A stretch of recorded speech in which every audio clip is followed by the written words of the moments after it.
The socialists in number 10, desperate to tax the productive members of society into oblivion, claim they're levelling the playing field. In reality, they're just levelling the economy right into the ground. For economically illiterate lefties, the idea is simple.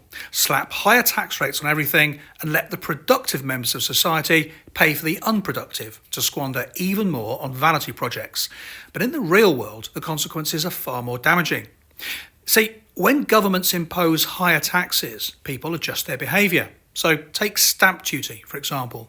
When the previous Prime Minister temporarily reduced stamp duty, the housing market saw a significant boost. Property transactions surged. Why? Well, because moving house is already expensive, and the added financial burden of handing over a chunk of your money to the government stops many from even considering it. Now, with higher stamp duty rates set to return, we can expect fewer people moving house, leading to a slowdown in the housing market. And this isn't just bad for homeowners, it's bad for the wider economy. Think of all the associated industries: estate agents, conveyancers, removal companies, decorators, furniture retailers. When fewer people move, these businesses lose out.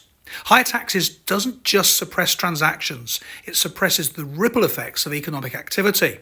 Think about employment taxes. Rates go up, people don't just shrug and accept it, they look for ways to work less, or worse, avoid paying it altogether. High earners relocate to countries with friendlier tax regimes. Businesses slow down hiring and consumers cut back on spending.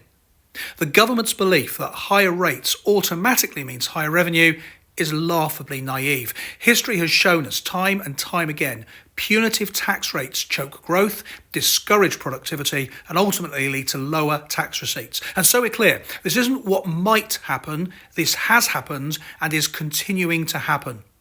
The socialist vision is clear: a world where everyone's stuck in place, paying higher taxes while the economy stagnates. The reality is that as taxes rise, government revenue does not follow. Instead, we're left with fewer people willing to invest, innovate, or take risks. That's not just a straight-jacketed economy. It's precisely the kind of controlled, unproductive world that Starmer and his team have always dreamed of.